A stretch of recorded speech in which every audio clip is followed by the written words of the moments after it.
right, welcome everybody to Conversations on Couches. Today I'm with my good friend John Zeller, and I can't wait for you guys to hear a little bit of John's story. But in this season of Conversations on Couches, we are talking about passion and the things that we get really excited about. How do you take that stuff and translate it into action in the world, and in particular into ways to help build God's kingdom? And so John has a really great story about that, and I can't wait for him to share it a little bit more with us. So John, tell us a little bit about yourself and a little bit about your background, and then kind of the first key question here is, you own a coffee farm in Honduras. How did that happen? Mhm.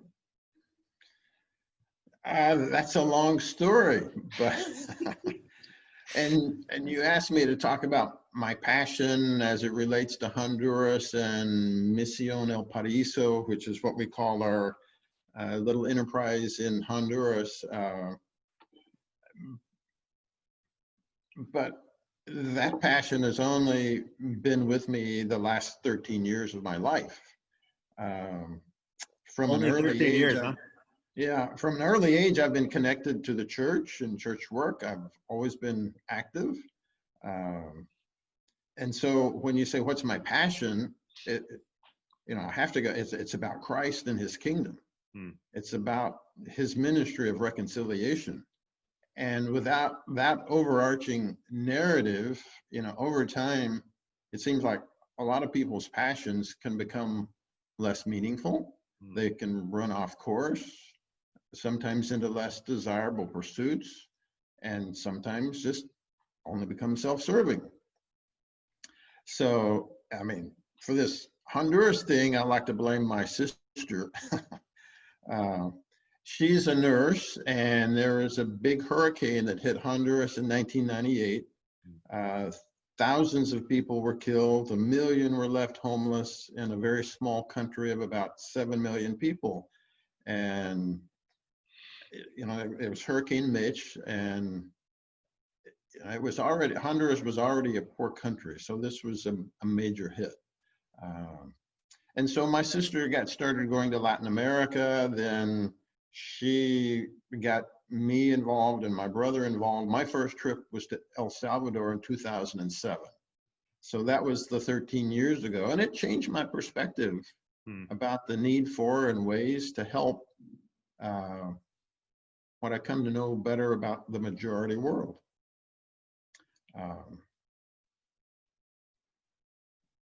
My second trip to Latin America was Honduras in December of 2007, and that sort of initiated this wild odyssey. Interestingly, at a party in one of our elders' backyards, I was chatting with this lady that had a little side business called Two Women in San Francisco, and they made handmade greeting cards, and she was talking about outsourcing some of this work to China. And it's just like, oh, I know of some poor people south of the border that could use some jobs. Why don't you go to Honduras? And from that conversation, we hatched the idea of loading up our suitcases with a bunch of glue and glitter and paper and cardstock and creating some jobs for ladies in Honduras. And while there with my brother and his wife and my wife and Mandy's husband, we started like a couple of farm boys. You asked my background. I grew up on a farm in Oklahoma. And so a couple of farm boys were looking around at all of this undeveloped land and saying, wow, what do you suppose some of that land would cost? Oh, and it wasn't very much relative to our prices. And, that's where the idea was born. Well, and of course, we were surrounded by poverty, the likes of which I had never experienced. Some wonderful evangelistic efforts in the country, but churches here with people in poverty. I mean, that's what was sad. And it's like, can't we as a church do better? We've brought them salvation, but their children are still suffering from malnutrition. Mm. So that's what changed me. There's a big difference between writing a check and giving a thirsty person a glass of water.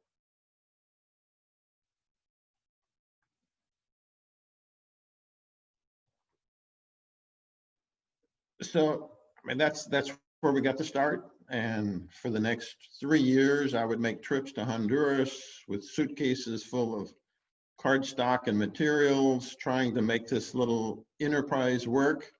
And on the side was looking for land to buy.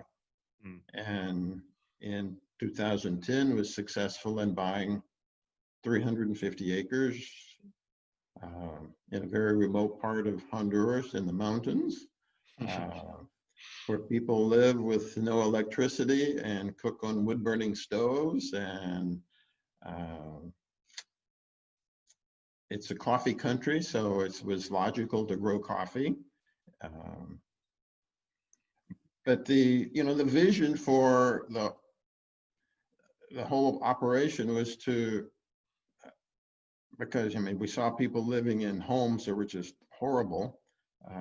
So let's create a place where we would build some respectable homes, where families could live a good life, where fathers and others in the family could have full-time work, because most of them don't have work, where children could grow into adulthood in a much more healthy environment, where there was opportunity for people to learn skills, because they don't have many skills, they have very low education.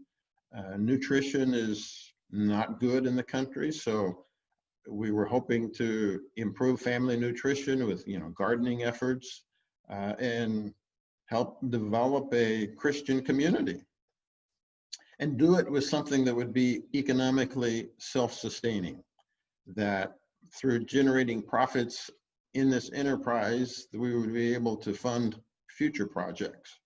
And a lot of that has fallen into place.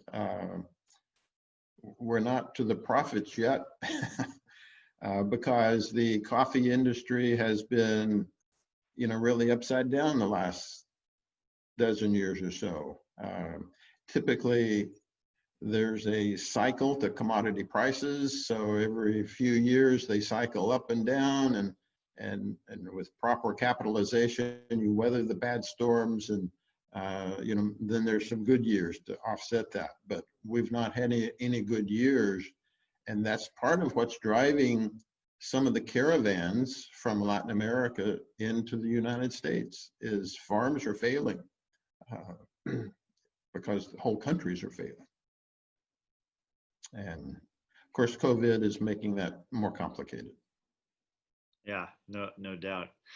So, a couple follow-up questions to that. One is, just tell us a little bit about what goes on the farm. Obviously, the growing and harvesting of coffee, but tell us a little bit about some of the other things that go on there. And then I think the kind of real big question that I have for you is, okay, so you go to Honduras, you're overwhelmed by what you see, your heart is transformed, you get this vision. How did you translate that vision to the things that are now happening on a day-to-day basis on this farm? Piece by piece. Initially, the farm was, basically undeveloped. There was one home on it that was in poor shape. And so we began with one family from the church there in the local town. And of course, the local town is a 2-hour drive from the farm through rugged mountain roads that are impassable in the wintertime, through torrential rains. And then the summers are very dry and dusty. So it's a dry season and a wet season. And then we got our second family and a third family, and then we needed to build homes. And in the mountains, all we had was sand in the river and haul in some cement.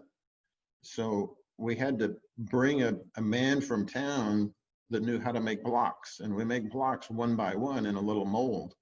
And we dig sand out of the river and mix it with cement and make 2,000 blocks to then build a home. It's hard, backbreaking work. Yeah. And it was interesting, people on the farm didn't have the skill to make a block. And it's like, look, I think I could teach you in a few hours how to make blocks. And in a few days, after you got a few calluses on your hands and a little more muscle on your bones, you would be making blocks. But people there have this, I can't do that mentality. I could never learn how to make blocks. And so the first two homes were built with a man in town coming to the farm, living on the farm for a month or two to make all these blocks. Hmm. So that's how basic it was. Literally block by block. Block by block. A couple of the fathers, I says, they had 16-year-old sons, and I says, okay, I want to teach your sons the skill of making blocks. And it's like, why? They're farm boys. That's all they need. No, there's more to life than being, a farm boy, because sometimes in their seasons, there's no work. This is work that they can do during the off season and enhance your income. And they had a hard time comprehending that. And it's like, well, okay, I guess so. They weren't sold on the idea. They've been beat down so much that they don't know how to think, how to work toward improvement. So it's that level. Initially, they were excited about growing a garden, but they didn't know how. They didn't know where to start, and they didn't have much interest. I mean, I think they were excited because the gringo was there, but they didn't have a understanding and a belief in the value of better nutrition. And so that's been something that's been slow to learn, to take effect, and to develop that interest. Mm-hmm. And so the farm work, growing coffee, it's in a mountainous region. It's backbreaking work. You pick up 100-pound sack of fertilizer on your shoulder and you carry it uphill half a mile up the mountain, and you put half a cup of fertilizer around each plant, one by one. And we now have 100,000 coffee plants. So that's a lot of work. And so I could go on and on about that. They usually start work at 6 in the morning until, midday. And then afternoons, they need some personal time to go chop firewood and, take care of family matters such as that. So let me ask maybe the same question, but in a different way. So one of the things that I loved about what you said earlier is that I've only had this passion for 13 years. And I think for a lot of people that I talk to, work with, particularly in younger generations, if you're passionate about something for 6 months, that's a win. And so that like sustained passion and vision for this project over, a decade plus of time, I think is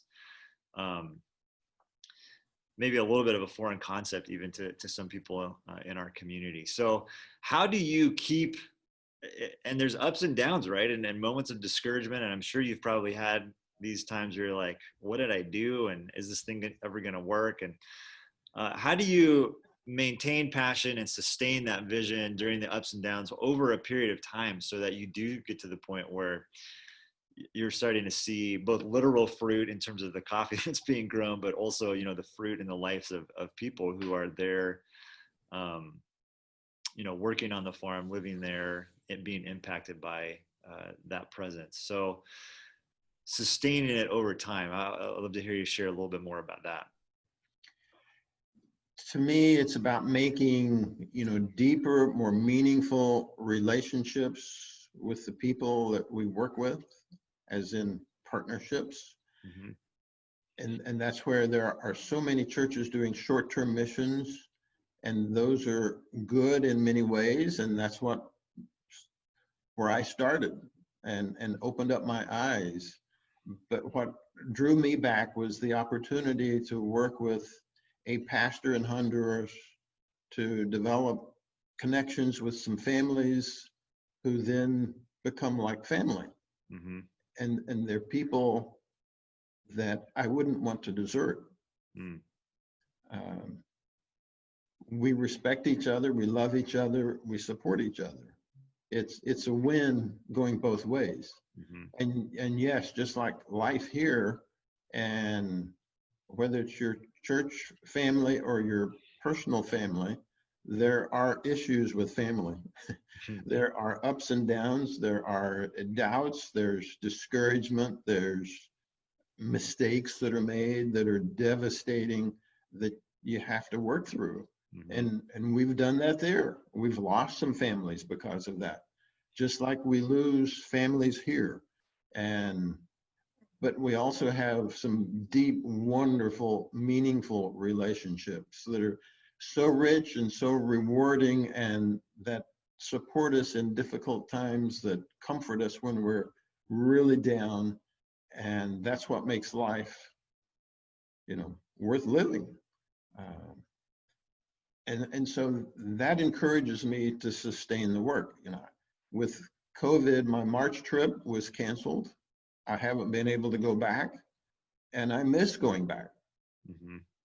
You know, they miss seeing me, and I miss seeing them and working together. That's such a good word, because again, I think that what I've seen, probably even in my own life, and certainly again with other people that I work with, is that moment where you're talking about, where it does get hard, where a mistake is made, we are sideways with each other. It becomes very easy here to just kind of move on to whatever the next thing might be, or go looking for something else. But that commitment to one another, right? Um, the idea of being family, being there. Important, that fits into the overall narrative of who we are Yeah. as God's children, as His family. Without that, it would have been much easier to just give up and write it off. Mm-hmm. Okay, on we go. Next. So that's a great lead into the last question, which is, through your passion for, I mean, Honduras as a country, but particularly the people that you are in relationship with, but through the passion for this project, how have you experienced God? What have you learned about God, um, through all, again, the ups and downs, and the adventure of doing this coffee farm? The old saying, God works in mysterious ways. I never would have dreamed of owning a coffee farm in Honduras. Hmm. That was never in my life plan. Yeah. But it seems like, though, it has tapped into every life experience I've had, Hmm. from growing up on a farm to owning and operating a business, to my business college and studies, to raising boys, being in the scouting program and spending weeks in the wilderness and being comfortable in a wilderness, remote, dirty, mosquito infested environment. It's like a lot of my friends are not comfortable with that. It's like, no way. I mean, they wouldn't go camping here, let alone in a crime infested third world country. So that's where it seemed my life experiences have prepared me for this. Hmm. Um,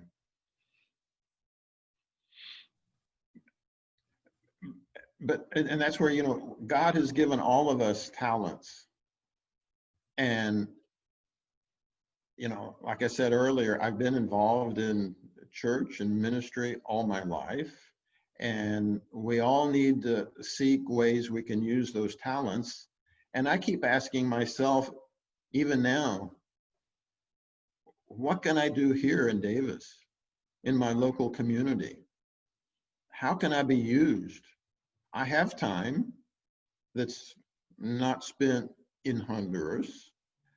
And I need to keep asking you and the leadership, how can I be used? And what can I get passionate about here? Mm-hmm. I would like to see us to be able to develop more ministries where people could be, and our membership at Discovery could be exposed to opportunities to serve, where they could get as passionate about a ministry here as I am in Honduras. We need that here. We need to just open the doors of opportunity here. And I think God can work through me and you and others to do that here. And I would like to join with other people that are equally passionate about Christ and his kingdom and how we might serve the marginalized here in this community in ways that would reconcile them to Christ. And that's what we're to be about. Absolutely. Preach it, John. Love it. Hey, your lesson just the other day from Ephesians, we were created for good works, Mm-hmm. Ephesians chapter 2. So we're on the same page. That's awesome. Well, thank you, John, for telling us a little bit about it. And I know that you, I mean, you indeed are very passionate about this and can talk about it, you know, uh, with much more detail than what we were able to get into here. So for those of you who are tuning in, if you want to know more, John's always, I think, open and excited to talk about Honduras. And then also, kind of like John said, I think he's someone who's interested in dreaming and talking about not just that project, but what we can be doing here in our own community. So if you want to connect with John, I'm sure you can find him at a gathering. You can ask me, and I'll make it so you guys can get together. But John, thanks for your time. Thank you for sharing a little bit about what you are up to and how you're seeing God in those passions. And man, I'm just really encouraged by getting to hear some of that today. Even though I've heard some of it before, it still gets me fired up. It's my pleasure, and I would be happy to share my 10,000 pictures with anyone. That's right. Yeah. Or to brainstorm ideas here in Davis. So. Yeah. Excellent. Thank you.